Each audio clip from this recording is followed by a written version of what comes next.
Shalom, selamat pagi Bapak Ibu, Saudara-saudari yang kami kasihi di dalam Tuhan Yesus Kristus. Kembali kita bertemu dengan sukacita kasih dari Kristus pagi hari ini melalui renungan firman Tuhan yang akan kita dengarkan bersama. Kiranya damai sejahtera, sukacita, karunia Tuhan senantiasa melimpah dalam kehidupan kita. Kita akan berdoa. Tuhan Yesus, kami mengucap syukur, berterima kasih. Tak henti-hentinya Tuhan, hati kami melimpah dengan syukur terima kasih buat nafas kehidupan dan hari yang baru yang Tuhan Yesus karuniakan kepada kami untuk kami jalani sepanjang hari ini. Kami memohon urapi, berkati firman-Mu sehingga menjadi pelita yang menerangi kehidupan kami. Dalam nama Tuhan Yesus kami berdoa. Haleluya. Amin. Renungan firman Tuhan yang akan kita baca dan dengarkan bersama hari ini tertulis dalam Matius pasal yang ke-9 ayat yang ke-32 sampai 34. Demikian bunyi firman Tuhan. Sedang kedua orang buta itu keluar,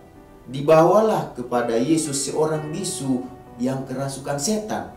Dan setelah setan itu diusir, dapatlah orang bisu itu berkata-kata. Maka heranlah orang banyak, katanya, yang demikian belum pernah dilihat orang di Israel. Tetapi orang Farisi berkata, dengan kuasa penghulu setan ia mengusir setan. Dari ayat-ayat yang kita baca dan dengarkan hari ini, kita akan berbicara tentang Tuhan Yesus berkuasa atas setan. Tuhan Yesus berkuasa atas setan. Tuhan Yesus berkuasa atas setan berarti setan ada dalam kekuasaan, setan ada dalam kendali, setan ada dalam kedaulatan Tuhan Yesus Kristus. Dari peristiwa Tuhan Yesus mengusir setan dari seorang yang bisu, setelah ia sebelumnya menyembuhkan kedua orang yang buta yang pada saat itu disembuhkan karena iman mereka. Tuhan katakan, jadilah seperti imanmu, dan mereka pada saat itu beriman dan mereka disembuhkan. Setelah mereka pergi, datanglah dikatakan seorang yang bisu dibawa kepada Yesus. Dari peristiwa ini kalau kita lihat bahwa peristiwa ini menunjukkan bahwa orang bisu tersebut menjadi sembuh ketika setan diusir dari dalam dirinya. Setelah Yesus mengusir setan tersebut, dikatakan setelah setan itu keluar dari orang bisu tersebut, orang bisu itu disembuhkan kembali, dipulihkan kembali. Jadi peristiwa ini menunjukkan bahwa setanlah yang menjadi penyebab mengapa orang bisu tersebut menjadi bisu. Orang bisu itu berada di bawah kendali atau kuasa iblis atau setan, sehingga itu menyebabkan dia tidak bisa berbicara.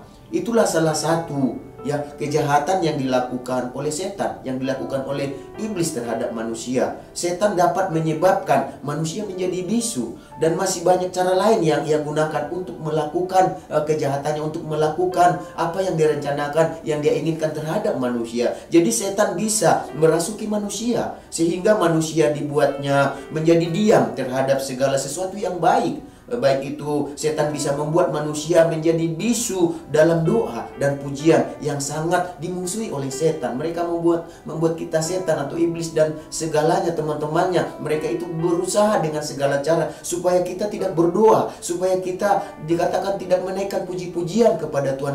Intinya supaya kita menjadi bisu dalam hal tersebut. Karena pujian dan doa itu salah satu yang dimusuhi oleh setan, dan dia mau supaya kita bisu terhadap doa, supaya kita bisu terhadap pujian. Orang bisu dari peristiwa yang kita lihat tadi, dari cerita yang kita lihat tadi, orang bisu yang malang ini dibawa kepada Tuhan Yesus pada saat itu. Dan Tuhan Yesus bukan hanya menyambut iman dari orang bisu yang datang kepada Tuhan Yesus ini, tetapi Tuhan Yesus juga menyambut iman dari teman-teman dari orang bisu yang membawanya kepada Tuhan Yesus. Jadi luar biasa setelah Tuhan Yesus mengusir setan keluar dari orang bisu tersebut, kesembuhan secara tiba-tiba terjadi, dan orang bisu itu pun berkata-kata pada saat itu. Jadi Bapak Ibu Saudara-saudari yang kami kasihi dalam Tuhan Yesus Kristus, kalau kita perhatikan kesembuhan yang dibuat oleh Tuhan Yesus berlangsung atau bekerja sampai ke akar-akarnya, sehingga menyingkirkan akibatnya dari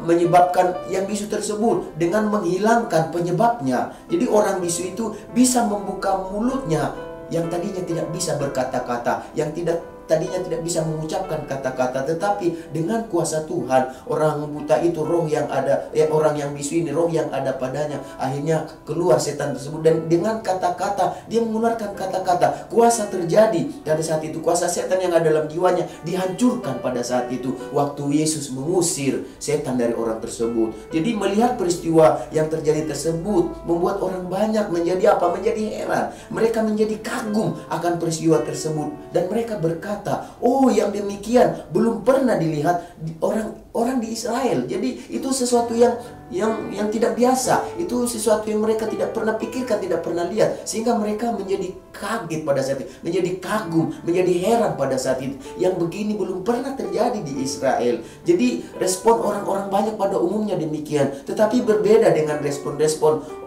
daripada orang-orang Farisi. Mereka sangat berbeda responnya dengan orang-orang pada umumnya ketika melihat peristiwa tersebut. Orang-orang banyak pada umumnya, mereka itu menjadi takjub, mereka itu menjadi heran, mereka itu menjadi kagum. Ya, sebaliknya berbeda dengan orang-orang Farisi, mereka malah menghujat Yesus, ya, menghujat apa yang dilakukan oleh Yesus terhadap orang yang bisu tersebut. Mereka tidak bisa, ya, mereka ini orang-orang Farisi ini tidak bisa menyangkal bukti yang meyakinkan dari mujizat-mujizat tersebut yang mereka lihat sendiri. Mereka menuduh bahwa mujizat itu berasal dari setan, berasal dari iblis, dan dilakukan dengan persekutuan dengan iblis atau setan, ya, dengan kuasa penghulu setan. Kata-kata mereka bahwa Yesus mengusir setan tersebut. Jadi pernyataan orang-orang Farisi ini sungguh kalau kita dengarkan mengerikan, ya, sungguh mengejutkan, sungguh mengherankan, ya, hal yang luar biasa, hal yang mengagumkan terjadi, tetapi mereka mengatakan hal yang mengerikan. Karena itu terjadi karena apa? Karena di dalam diri mereka mengandung unsur kebencian terhadap Tuhan Yesus. Hati mereka akibat dari unsur kebencian itu, hati mereka dikuasai yang namanya rasa dengki, hati mereka dikuasai dengan kebohongan, dan itu menyebabkan permusuhan yang mengerikan yang sedalam-dalamnya terhadap Tuhan Yesus. Jadi orang-orang pada saat itu sebenarnya terkagum, terpana, kalau kita lihat, terpesona. Ini luar biasa, ini mujizat, ini belum pernah terjadi. Tetapi orang-orang Farisi malah sebaliknya, sesuatu yang terjadi mendatangkan mujizat, mereka malah itu mengecilkan arti dari mujizat tersebut. Inilah satu-satunya yang dapat mereka katakan dari setan, kata mereka pada saat itu. Dengan kuasa setan, katanya pada saat itu kan sungguh mengerikan mujizat yang Tuhan lakukan, dikatakan dengan perkataan ini. Itulah kalau sudah ada kebencian, udah ada dengki, udah ada kebohongan, udah ada kepahitan, sehingga menyebabkan kebencian kepada Yesus tadi pada saat itu. Jadi Bapak Ibu, saudara-saudari yang kami kasihi dalam Tuhan Yesus Kristus, marilah kita belajar dari peristiwa Tuhan Yesus mengusir setan dari seorang yang bisu. Orang bisu tersebut menjadi sembuh ketika setan itu keluar dari dalam kehidupannya, dari dalam dirinya. Jadi setan itu bisa menyebabkan berbagai masalah dalam kehidupan kita, berbagai persoalan, berbagai pergumulan dalam kehidupan kita. Oleh sebab itu, kita tidak boleh membiarkan berbagai masalah, pergumulan, dan persoalan yang kita hadapi menjadi sarana setan untuk menunggangi kehidupan kita, sehingga kita menjadi bisu, ya, kita menjadi tidak bisa melakukan kehidupan yang berdoa, menjadi tidak bisa melakukan kehidupan yang memuji Tuhan, yang padahal kita tahu pujian dan doa itu mendatangkan kuasa Tuhan, tetapi itu setan menutup mulut kita, membisukan kita, sehingga kita tidak bisa berdoa, tidak bisa memuji menyembah Tuhan, padahal hal tersebut mendatangkan kuasa dalam kehidupan kita. Jadi tetaplah berdoa, tetaplah memuji Tuhan apapun masalah pergumulan persoalan kita, karena kita tahu Tuhan Yesus akan hadir dalam setiap doa dan pujian kita kepada Tuhan. Mari kita sama-sama berdoa. Tuhan Yesus, kami mengucap syukur buat firman-Mu. Kami percaya Engkau berkuasa atas setan, Tuhan Yesus, dan segala sesuatu yang ada di dalamnya, Tuhan Yesus. Kami percaya Tuhan, Kau mengendalikan mereka, Tuhan, Kau berdaulat atas mereka. Ada banyak masalah, pergumulan, dan persoalan yang ditunggangi setan dalam kehidupan kami, Tuhan.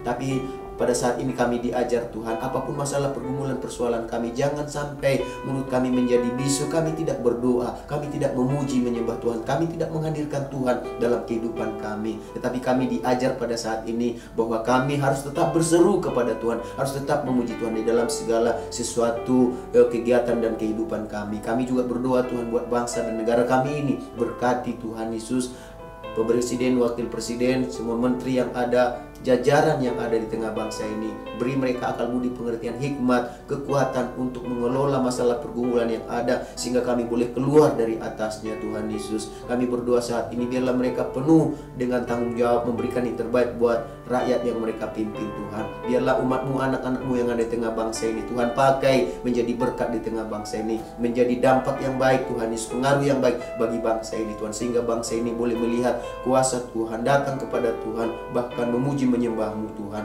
Kami berdoa buat umat-Mu yang digembalakan oleh Bapak Pendeta Lee. Amin. Berkati dan kami semuanya yang mendengarkan renungan firman Tuhan ini, segala berkat yang terbaik yang Kau janjikan dalam firman-Mu, damai, sejahtera, sukacita, kasih-Mu melimpah bagi kami, menyertai kami sepanjang hari ini. Dalam nama Tuhan Yesus kami berdoa. Haleluya. Amin. Selamat beraktivitas. Tuhan Yesus memberkati kita semuanya.